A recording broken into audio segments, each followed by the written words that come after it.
I'm Charlotte Jones, co-host of the John Telford Detroit Show, coming to you every Wednesday morning at 10 o'clock on Wjzz Cool TV. Also streaming on YouTube, Facebook, and Twitter. Dr. John Telford is a former Detroit Public Schools superintendent, a former world-class athlete, conqueror of Olympic champions, a championship track coach, poet, newspaper columnist, a longtime civil rights crusader, and author of 7 books. Creative Insubordination, What Old Men Know, The Will Robinson Story, The Poetic Prancings of Mad John, The Poet Emperor of Earth, and his explosive autobiography, A Life on the Run. Plus, another upcoming poetry book, Athletes, Activism, and Apple Boughs, a Detroit poetic epic. His books are available on Amazon.com or by calling 313-460-8272. That's 313-460-8272. Dr. Telford has been called a legend and also a lightning rod for controversy, a recipient of the City Council Spirit of Detroit Award and the Joe Louis Foundation Spirit of the Champ Award. He was named Wayne State University's Alumnus of the Year, and a Detroit track is named for him. His email is drjohntelfordedd@aol.com. That's dr.johntelfordedd@aol.com. Dr. Telford also has a show on WCHB AM 1340 that airs on Saturdays at 9:30 in the morning and Mondays at 6:30 in the evening. That's on WCHB AM 1340, Saturdays at 9:30 a.m. and Mondays at 6:30 p.m. And now, without further ado, I present to you that old native Detroiter, the one and only Dr. John Telford. Thank you, Charlotte Jones, otherwise known as Char J, author of A Ain't Always for Apple, an erotic adult alphabet book. And you know, Char, my email address is drjohntelfordedd@aol.com, but no period after the R. We got to correct that. drjohntelford. Well, we have to do the whole thing because the book is now out as opposed to, the new book is out as opposed to upcoming. So we have to redo your intro. Okay. Period. All right. And my name is Detroit. I'm a blue-collar town. Blue salt melts my mid-March snow. Speedy cars and sprinters spring from me. I father fierce fighters and funky music. In a Motown moment, I can spit the blues right back in a bureaucrat's eye. Have you never seen blue salt? No complex chemistry here, only the old color of a new sky. And there's a new sky dawning on Detroit today because we have old champion half-miler Joel Selentine in the studio today. Welcome. And I coached Joel at the University of Detroit some years ago in another life. And we're going to be talking about his business and about his track career. But before we do that, I want to read a poem that reminds me of Joel. Because, you know, this is a poetry program, and I have to do my poetry because I'm the poet in residence at Frederick Douglass High School. And I go around to the high schools reading my poetry. Here's a poem. The Value of Verse. Verse comes to us by pen or voice. We thus can always take our choice. Let me be also sure to mention that verse will gain us righteous vengeance. Via deft poetic arts that can topple oligarchs, verse will clearly, plainly lay out what we poets dare to say out. Like gentle, mewling lambs, no more, but rather with a cacophonic roar of lions. Lions. And we have a young lion in the station today in the person of Joel Selentine. And before I introduce him, I want to read a poem about a state champion that I coached at Southeastern High School, Detroit Southeastern High School, because Joel was also a state champion. But I want to read this poem. Joel was a state half-mile champion. This guy was a state quarter-mile champion. And his name was George Wesson, and he broke the state record way back in the year 1963 when I was coaching him. I was one. Don't remind me. That poem goes like this. That wondrous George Wesson. That wondrous George Wesson, we just have to bless him. In Lansing, he outran the best in the state, in spite of the 17 pork chops he ate. Maybe it wasn't really 17 pork chops. George did love to eat, often to be close to race time. He was my Southeastern quarter miler who won the state 440. And man, that kid could smoke. So here's a poem I'm gonna say, and I just wrote this down. That wondrous Joel Sellentine, and this is a couplet.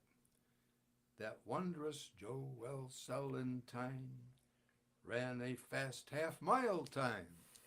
So Joel, welcome to the John Telfer Detroit Show with co-host Charlotte Jones. Thank you. Yeah, it's an honor. Great to have you. Yeah. Well, it's an honor to have you here. It isn't every day that I have a guy who was a state champion who also led off the University of Detroit mile relay team, the 1 mile relay team that won the title, that won the conference title. They won, and we won the whole team title. That was back in 1998. 1998, 25 years ago? It feels like an entire lifetime ago. Yeah, it does. Also, I like hanging out with you because you say I'm young. So that's great. And your memory is way better than mine because I almost don't even remember that. Oh, I can remember you running 153 when you were at running at UAD. I don't know what you ran when you ran the state championship time. What was your time? It was 156. Oh man, you were stepping. Yeah, that was an interesting experience. I wasn't really planning on winning. I didn't know that was a possibility. You didn't plan on And winning. one day I was like, I'm there and in the moment, and suddenly, whoa, I'm leading this thing. And then I was just scared, so I just ran scared. Yeah, I always ran scared. Yeah, You got to you're run gonna catch scared. me. Yeah. I ran scared when I was running, and I boxed scareder when I was boxing. I was a boxer before I was a I runner. forgot about that. Yeah. But I lost 32 races, but I won 174 of them. And every race that you lose, you learn from. Yeah. You learn from. You Yeah. say, I'm not making that mistake a second time. In fact, I'm gonna tell this story because before I start interviewing you, I raced against Bill Crothers, the Canadian champion, when he was only 19 years old, and I was making a comeback. I was 24 years old, and I went up to Waterloo, Ontario. I was favored to win the North American Championship in the quarter mile, and he beat me. And then he drove down to Ann Arbor and raced me again and beat me again. And Still 19. he was 20 when he Okay. did it. Yeah, when he this. So then you're an old man then. You were 25 probably. I was 25. Yeah, he beat me again. So I had been. It got me so mad that I had accepted an invitation to run the Continental Invitational quarter mile, and I didn't go out to California. Instead, I drove north to London, Ontario, the Canadian Championships, and I took his cup and I took his gold medal, and because I just had to, that was something I had to do. Anyway, Did you ever hang out with him after the races, or were your competitors your enemies? Well, he lived in Toronto. In fact, I remember I had my wife and daughter in Montreal one time. We were on tour, and I ran into him then. He was he was the president of the Toronto School Board. He was a pharmacist, real nice guy. Great big plow horse, great big Scottish Canadian. Big boy. Yeah, he's a white guy. There wasn't too many white guys ever beat me, but he was one of them. But anyway, what did running do for you, Joel? Let's talk about that for a minute. Well, here we are. I get to meet. This is one thing. Yeah. One thing it did for you. Yeah. So that's cool.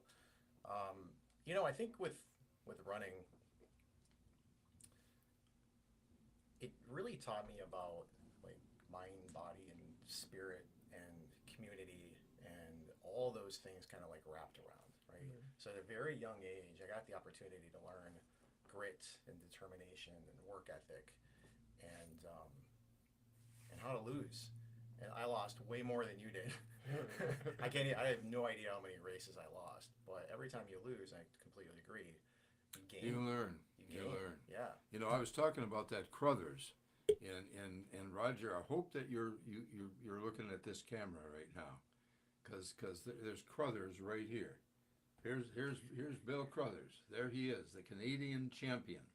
You know, these are all the guys I ran against or coached or teamed up with. You know, my U.S. teammate Lang Stanley is on here. He was a national half mile champion, and this is my new West poetry book. And Roger, I'm holding it up. I'm giving you plenty of time to move it to this camera, okay? You know, I'm holding it up. The title of this book is Athletes, Activism, and Apple Boughs, a Detroit poetic epic. A Detroit poetic epic. And I've got, in the athletes part, he's got a whole bunch of athletes that I knew or coached. And the activism is about my civil rights activism, because I've been doing that my whole life.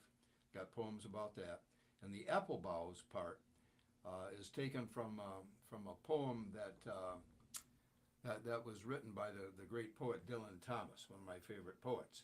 When I was free and easy under the apple boughs, you know, so he was free and easy because he had a lot of girlfriends. I had a lot of girlfriends. It's about my girlfriends, and I hope that Roger is filming this front cover right now, because I've held it up for quite a while. So and if you haven't, Roger, I'm going to put it in front of this camera. Yeah, There you go. Just so Move that it over some. move it over that way. That way. That way. Go. Let's see. No, this way. Come back this way. Don't come back this way. Yeah. Okay. Come on, come on. Can you see yourself, John? You can. No, see I yourself can't right see there? that well. And that light's in my eye. Is it in the right place? Nope. But More further? I can't tell. There. To This your way. left. To your left. To my left.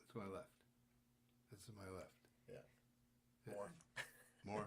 More. More. I also have a question about There you go. Your mask. Are you protecting your ear, or He does that all the I time. just I always have my mask Okay. on my ear, you know, because I lose it all the time. Oh, you know, okay. if I don't keep it on my ear. Yeah. But anyway, we're interviewing you, not me. right. You know, Yeah. So we go back to like what did running do for me? It Yeah. also it's about the community, right? So most of my best friends actually came from college. So remember like Right. Corey Steven. Yeah, mine too.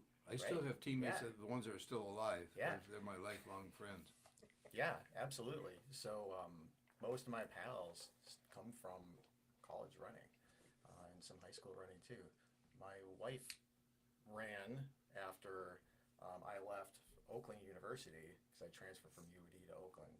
And she came in the year after I left, and she became friends with some of my friends. And then years later, I got introduced to her, which was pretty cool.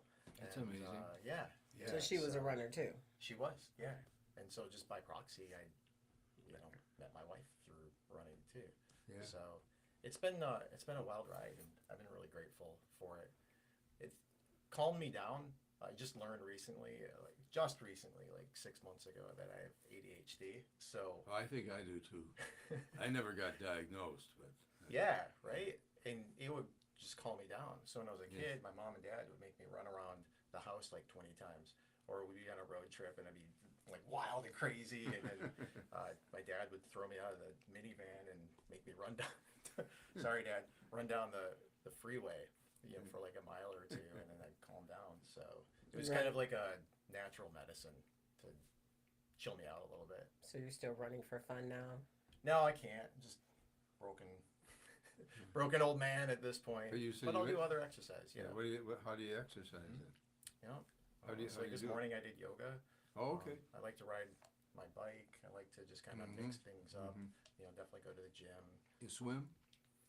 A little bit, in lakes and stuff like that, but not competitively or anything like that. I'm not talking competitively, just swimming is good. Swimming lengths, Yeah. it's a good Yeah. thing. Yeah. I'm giving advice which I don't follow, by the way. totally sedentary now at the age of 87, you know, but Yeah. Well, John, your Why? building has that nice pool in it. You don't I use know. I haven't been in that pool for a couple of years. it? Okay. Yeah, anyway. I should though, You know. should. You have it there. So here's a question. How has running integrated into your life?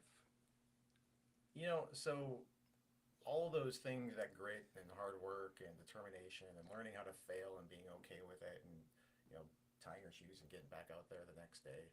I think all that really integrates with, you know, with life in general, right? One of the things I've learned is as life goes on, we tend to just continue to get hit with challenge after challenge after challenge. Do we ever? You bet. Yep. And so you kind of learn how to adapt to those challenges and accept them for what they are and continue to just kind of like be gritty and keep pushing through. I'd say that's probably like the biggest way that it's integrated for sure. Another thing that you learn as a runner is you know how to accept pain, particularly if you're not running the 100 meters, but you're running like you're running the 800 meters and the 400 meters. And I wrote a poem called Ritual of the Red Haze, which, if I can find the doggone thing, I would very much like to read today. And I'm looking, but I'm not finding it. Now, where is that doggone poem? It should have been here in alphabetical You don't do order. poetry, do you? No. Maybe. Don't confuse me with being smart. Oh, come on now. Don't say things like that about yourself. You know, while you're looking that up, you know, one of the other things that I really kind of learned from running was habit stacking. So, you know, like if you do things over a period of time, it could be a good habit or a bad habit, your brain, you kind of stop thinking about it. You just do it. When that happens, yeah, you start doing it. And so you kind of learn how to habit stack. That's actually where running came from. Like you learn how to stretch, and then you run, you do these different things, and then from there, kind of expand on things. So that's another big. That's a big thing that I still do today. What about you? Habit stacking? Yeah. Do you have a habit that? No, I that's mean a good habit. a good habit. I Yeah. try to work out every day at like 4 o'clock. So when you get that's you get that afternoon slump where you want to lay down and take a nap, I usually go ride my stationary for like 30 minutes. So I try to That's do awesome. that. Yeah. Try to do that. So once I'm in the basement, then I'll do I'll do other stuff. I'll do weights. So once you go down there, it's just going down there. It's like that trigger, right? Yeah, so I was like, okay, I'm down here. I might as well do this machine because I've got like every machine that. So there's no reason I should be overweight because I've got every machine that's out there. So Do you have a dog, Char? a dog? No, I had a Okay. cat. I'm a cat. You can't walk a cat. I know he didn't even talk to me before. No, before you don't, he you passed. don't He walk, didn't even talk you to don't me. walk cats. You know, cats won't walk. They also won't pull a sled. You know, they won't do any of that stuff. You have a dog? No. No dog, no cat. No. Well, you can't walk But I a was dog just, then. Telling. Oh no, I forgot his name. The gentleman that we just met outside. Oh, Roger Penzabeni, station manager Okay. and owner. Yeah, talking about buying plants this past weekend. Oh, So him. That's Clint. Clint. That's the Yeah, the farm, yeah, the yes, urban farm. He yes. runs the farm Yeah. downstairs. Yeah. What's his last name? Borders, I think. Clint Borders. Yeah, Yeah. he runs and he brings in returning prisoners, Yeah. which I think is very commendable. I want to do a show with him again. Because So he's the urban. He manages the farming aspect of it.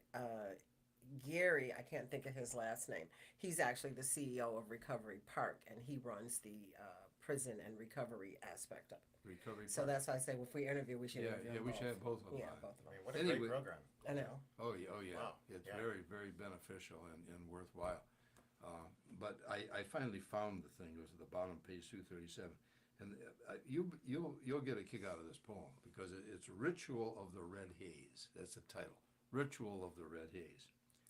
4 times 330-yard runs. All of them scorchingly hot as 10 suns. Each run in 34 seconds apiece.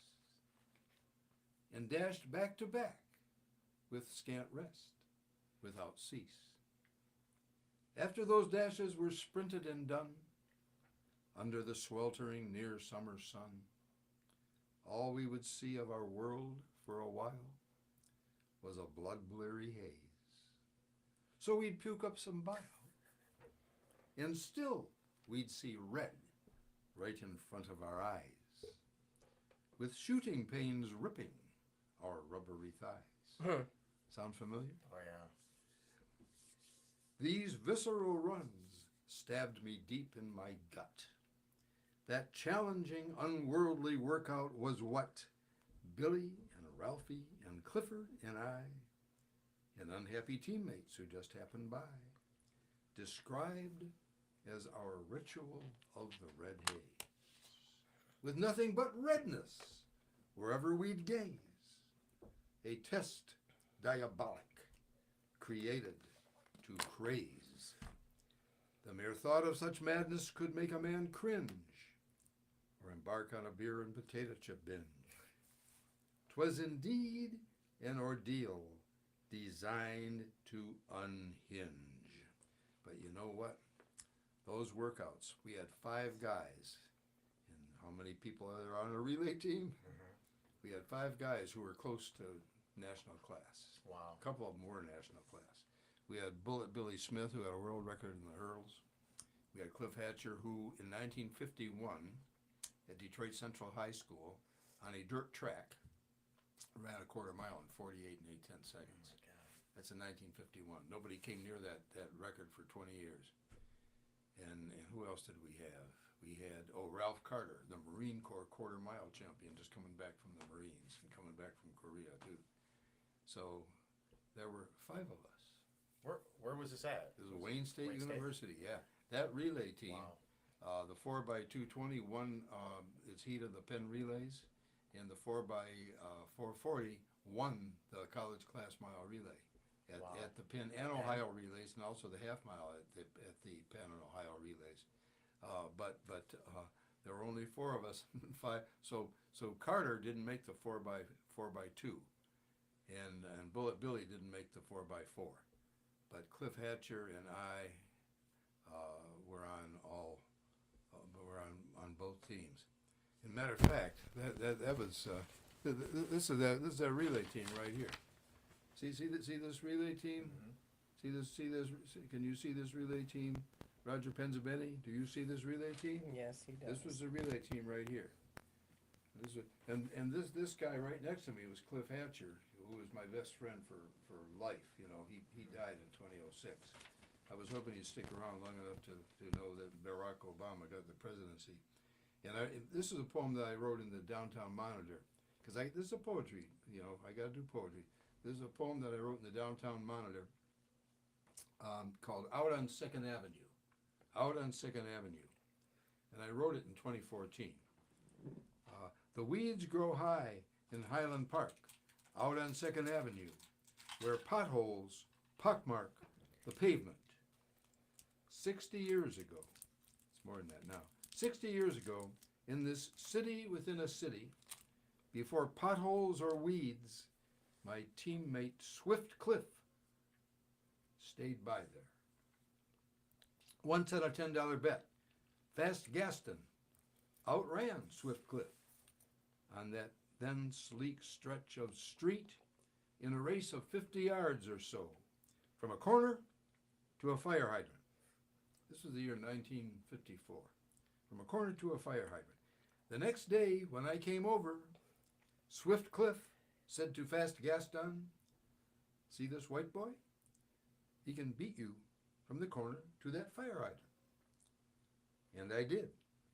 Cliff and me, we split the $10. It's a true story. But we are interviewing a gentleman who was not a sprinter. He ran one of the most devilish races you can possibly have inflicted upon you to run. The 800 meters, the 880 yards, the half mile. I only ran one of those races, just one time, and that one time was enough.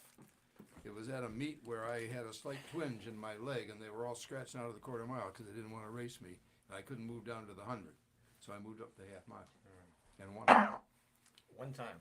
You only Only won one the race. once. Yeah, 1 minute 54 seconds. It was a track record at the time. Maybe I was a half miler and didn't know it, you know, because I could run fast 600s. You know, I won a lot of 600s. So, you know, the 600 is kind of halfway between the quarter mile and the half mile. You probably ran a lot of 600 meters or 600 yards. No? A few indoor. And, that's what I figured. I don't remember you doing too many of them, but Yeah. you might A have done. 1,000 meters was probably a little bit better for me. Yeah. Just a little bit longer than the 8, you know. I ran one of those one time. Coach Frank McBride, when I was making a comeback, he wanted me to do over distance. And he had me run 1,000 yards, it was, 1,000 yards. And I can remember going by the half mile in about 1:55, 56, and we still had ways to One way run. to go. And I had a girl stashed in the stands, and I was running against, against Aaron Gordon, you know, the great half miler out of There's Old Miller always High. a girl. There always is. University of Michigan. I was running against Aaron Gordon, and I said to myself, I can't lose with her up in the stand.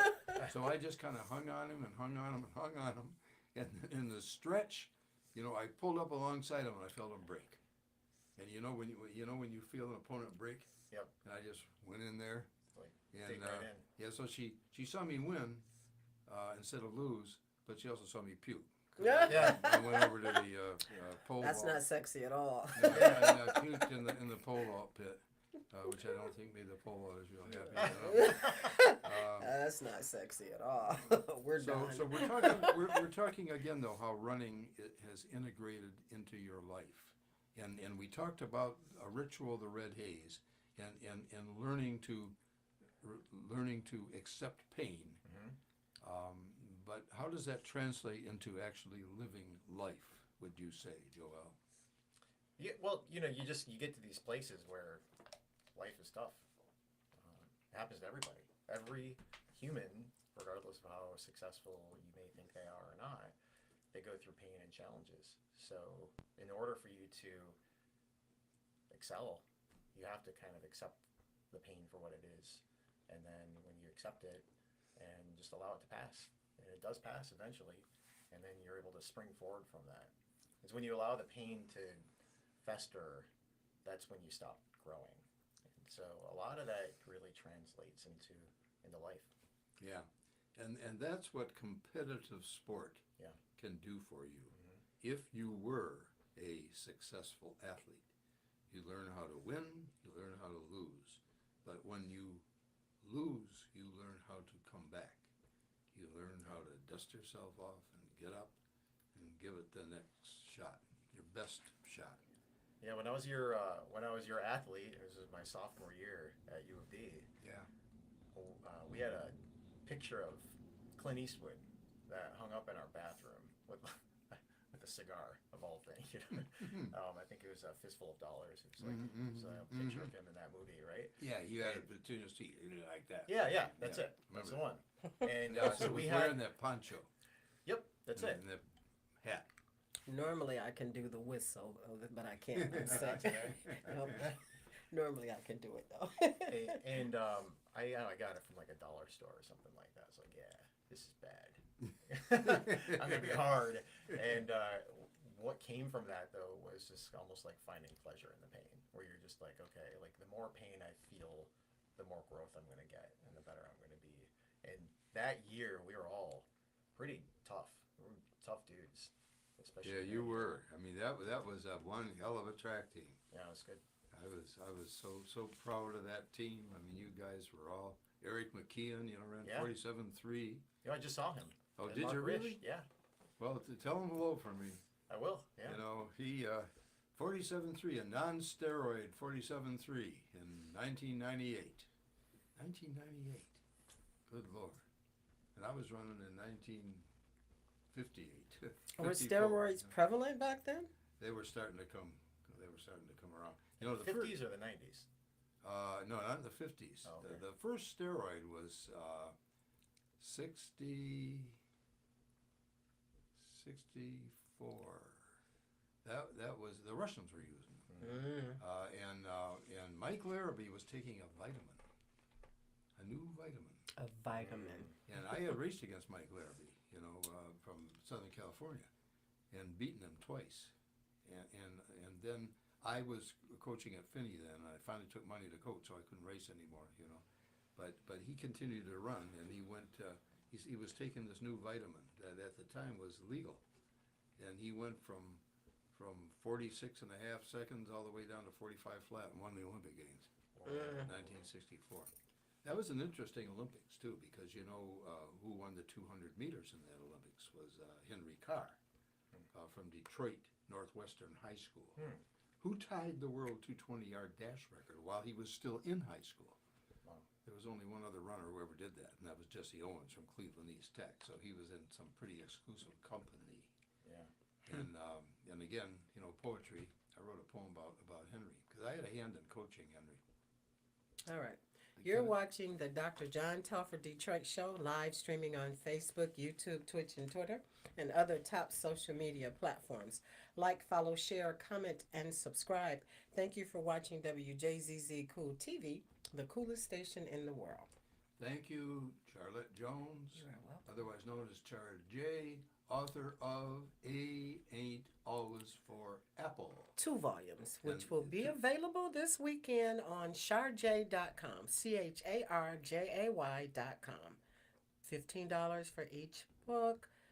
It will be up and running on the website this weekend. And Char J lives outside of Detroit, where she is active in her community. I am. While volunteering for an adult literacy program in her neighborhood, she realized that the need for engaging, exciting books for adults Adults. to learn was needed.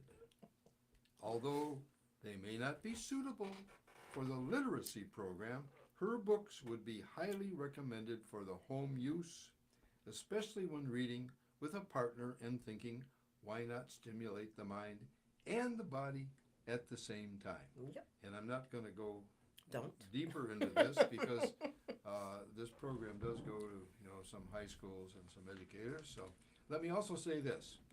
Miss Virginia Starkey, fondly known simply as V, the proprietress of V's Boutique, offers a wide range of fine clothing and accessories for ladies. You can find all sizes of women's fine apparel in V's one-stop excellent customer service at V's Boutique. That you can't find anywhere else. One of a kind. In Detroit, one of a kind. You can't find it anywhere else in Detroit anymore. V's is at 16423 East Warren Avenue. 16423 East Warren Avenue, right around the corner from the Alger Theater and right around the corner from one of the few libraries that's still open in the city of Detroit. We got to get those libraries open again. And you can make an appointment. Excuse me. Yep, you can make an appointment by calling V at 248-662-6622. That's 248-662-6622. And we are interviewing half-mile champion Joel Selentine today. I coached Joel, and I'm supposed to ask him a question too. Joel, who is your best coach and why? And I don't. If you say Name I someone wasn't, else. that's Name okay. someone I mean, else. right. He wanted me to ask this question. So first of all, V has style. Oh, she does. She does. Yeah, she's. She knows style. I usually have on something from these, but I don't. You know what today. though? She wears this one wig that her mother and I, neither one of us can stand it because it looks like a dandelion. and V is already like almost 6 feet tall. So with this, And she wears heels. Yeah, and she wears heels. So with this dandelion, she's standing about 6'2", or 3, But she loves that hat, and she knows that I don't love that hat, but she wears it anyway. She just wears it to poke at you. Ah, well. Anyway, she wears the dandelion hat. But yeah, she does have style. So who is the best coach? It really does depend on the category. You, for real, I've got three people in mind, right? So you are one of them. I was at a spot where I was really struggling with distance running. My freshman year, I was just getting burned out, doing tons of miles, like 60, 70, 80 miles a week. Ooh, And that was too much for me. it was too much. Yeah. And I was getting injured. I ripped my Achilles Oh, no. early in the fall. So I came back from all that. And When was I mean, this? This was my sophomore year. It was the fall of my sophomore So year. you were fall. training wrong. Yeah. You were Cross- training I wrong. was doing too much. Yeah. For my body type, too. Was that before or after I coached you? You were my coach my sophomore year. Yeah, but Yep. this was in the fall. I coached you in this winter Correct. and spring. So So you Spring had of my already sophomore year. already done this. I ripped my both Achilles on a long run. How did you ever run 153 that year? I don't know. I You. don't know either. Must have been you. That's Well, why I was a yeah. motivator, but you know, I really was a sprint coach. You know, but So that was the thing, though. So when you came in, and I was telling you, oh yeah, burned out my Achilles, and I needed months to recover, so I didn't run for a good chunk of the winter. I came in more out of shape than ever before, and you're like, you need to get speed, man. So I would Yeah. do speed workouts with you. That's what you needed. Yeah, That's what and then you I needed. would run distance stuff with the distance guys. Yeah, I didn't want you to do a whole lot of distance stuff. I Yeah. was trying to get you to do under distance, but repeat. Yep. Just like this ritual of the red haze. Yep. I mean, that workout was a workout that not only I was using, because my coach made me use it at Wayne State. When I started coaching my kids at Southeastern and Pershing and King and all around Detroit, I scaled it down. I didn't have them run 300 meters in 34 seconds. I moved it up to about 37 seconds. But I had them do the same thing, again and again and again. Yeah. So you get used to race pace. Yeah. Because 37 seconds, 30, that's about 50-second pace. These kids are running 50-second quarter miles. I was running 46-second quarter miles, so you had to go 34. But Yeah. that under distance, but repeated till it's coming out your ears, and until you see another but red. That's what gets you ready. And that's what I wanted you to do. I wanted you to do repeat under distance, and I remember that. Yeah. And you came down to 153 and a half mile, and I led you off in that mile relay, and we won that relay. You were the lead off man. They won the conference that was a championship. smart move, since everybody else just needed to make up for my slack. Oh no! You ran a good leg. I can remember, and you're not a quarter miler, but if I No. recall correctly, you were under 51 seconds. You were. I don't You were, remember. you were, So you you don't were in remember. that vicinity. You were in that vicinity. So John, let's find out what are you doing now? Because we're running out of time. What's this company's called? Yeah, so I'm an entrepreneur, so I have three companies. My baby is Karma Jack. So Okay, it's what is that? karmajack.com. It's a digital marketing agency. And you know how businesses, they can struggle with getting leads, or maybe they need more customers, or maybe they're really struggling with, like, they don't know how to market their business, Okay. how to get that out. Karma Jack really comes in and helps that. I'm really proud of the company. It's grown outside of me. I actually stepped down from CEO and promoted our COO to be the CEO of Karma Jack. Spell Karma Jack. Karma, like karma, good karma. I got it. Jack, Jack, karmajack.com. Okay. Do you want people to know about you or to I would love affiliate that. with you? Or Yeah, I would love that. how We'd can you love be reached? How can you- partnerships? You can go to karmajack.com and people Okay. can fill out a form. KARMAJACK. Is it hyphenated? Or No.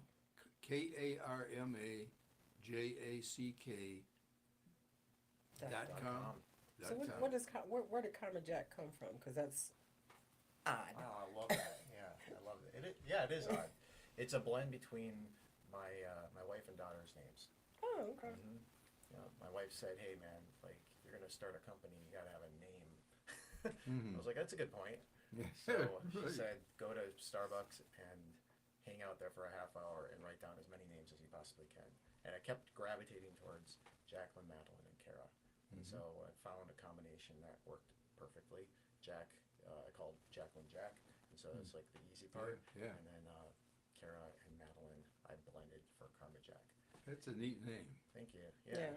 I came up with a name for one of our little business ventures with me, my daughter, and my son. CKE. So it's my C, her K, his E. Mhm. Me, my daughter, my son. It's I don't spell it. It's more than letters. It's CEEKAYEE. CKE. We're not doing anything with that Same kinda business, thing. but but still, we have a name. Yeah. So we've really helped small businesses, medium, large businesses grow.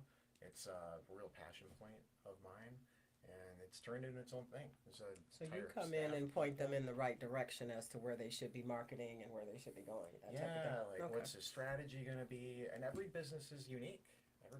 Every business has its own identity. Okay. Even if you have the same type of business, it has its own identity. And so you need a custom solution for what your goals actually are. Do you have So, people working for you? Do you have like partners? 25 employees. 25 employees, Hmm. and you're the CEO. I'm not. I He just stepped down. Yeah. You yes. stepped down? I promoted Hallie, who's Oh. amazing. She's a better leader. And Really? yeah, she's a better operator. Okay. And that's a hard thing to do, right? Now, Because who is Hallie? Hallie is The CEO now.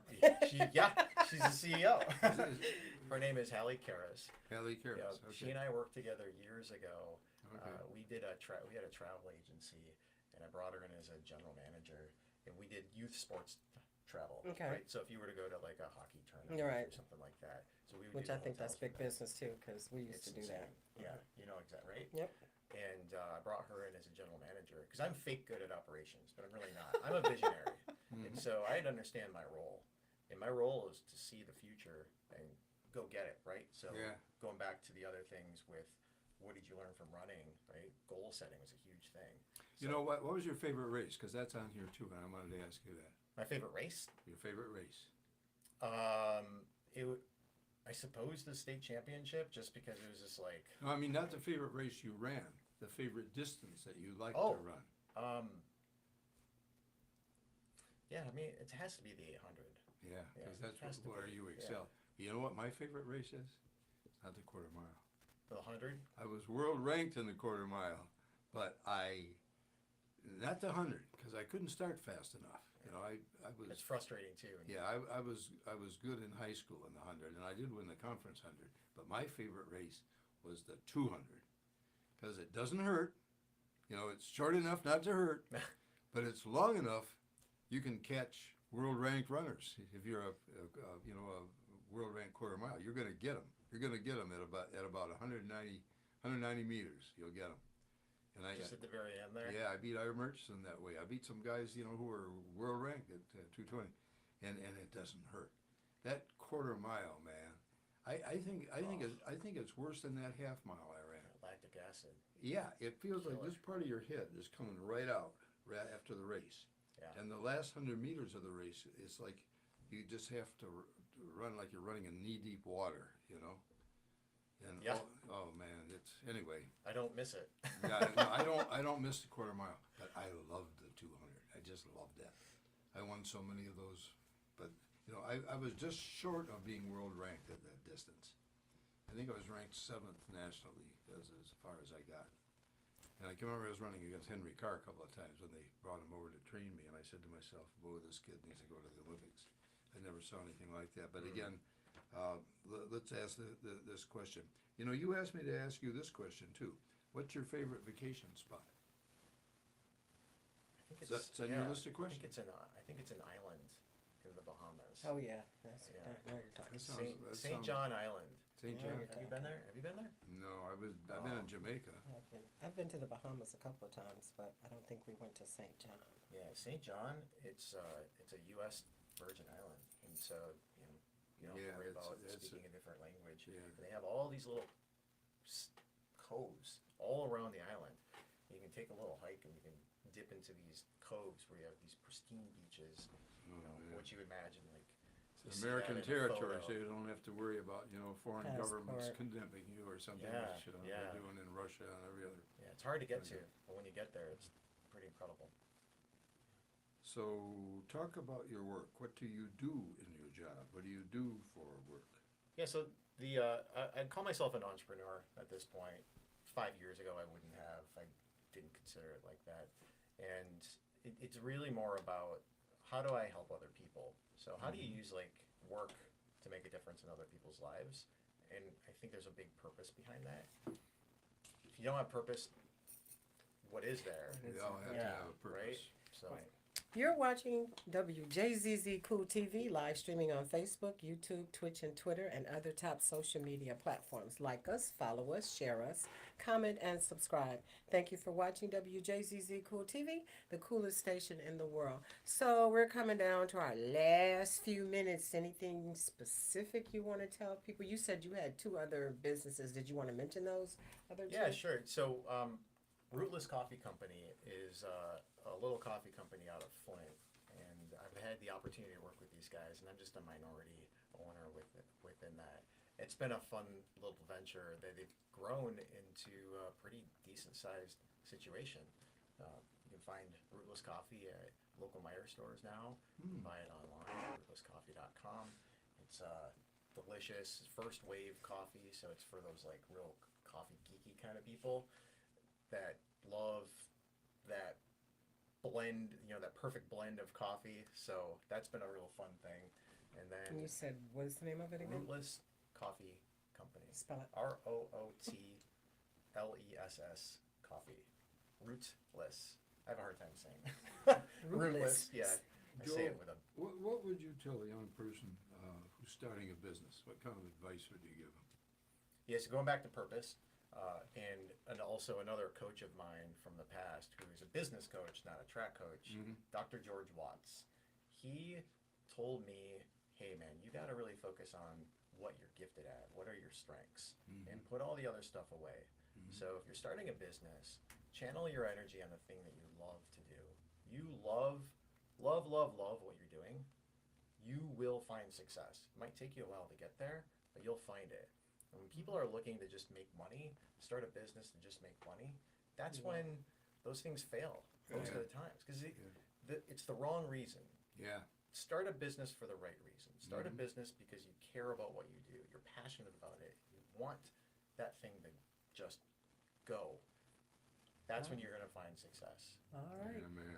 That's Yeah, gonna man. do it for us. John, what you got your poem real quick? Okay, real quick. It's called Uncivil Warfare. The alternate title is Just the Turd That Hasn't Flushed. I wrote it on. You don't on gotta this say that all the time. January Go, the go, go. 6th, January 6, 2021. On this evil and fatal occasion of the Capitol building invasion, the traitor Trump's collusion demands his execution. God yet hasn't pushed the lever on the traitor Trump forever. And when he does, I hope it's a lever of the gas chamber. That's gonna do it Instead for of the lever of us. the White House. If it plays, play. There we go. You've been listening to the John Telford Detroit Show with Dr. John Telford and co-host Charlotte Jones on WJZZ Detroit Internet Television, coming to you live every Wednesday morning at 10 o'clock. Also streaming on YouTube, Facebook, and Twitter.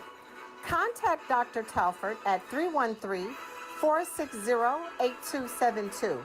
That's 313-460-8272. Or at Dr. John Telford, EDD, at AOL.com. That's DRJOHNTELFORDEDD at AOL.com. To sponsor or appear on this show, or to get signed copies of his book, which Hill Perkins, Jeffrey Feiger, and Dr. Wayne Dyer all call spellbinding and sensational. It was the late, great Dr. Wayne Dyer who said, Dr. John Telford has a warrior's heart and a poet's soul. Read Dr. Telford's commentaries on the schools and other vital topics in the Telford Telescope column in the Detroit Native Sun newspaper. And also hear him on his other station, WCHB AM 1340, every Saturday morning at 9:30 and Monday evening at 6:30. That's every Saturday morning at 9:30 a.m. and Monday evening at 6:30 p.m. on WCHB AM 1340. Tune in again next Wednesday morning at 10 o'clock to the John Telford Detroit Show here on WJZZ Cool TV with Dr. Telford and co-host Charlotte Jones. Thank you for listening to the John Telford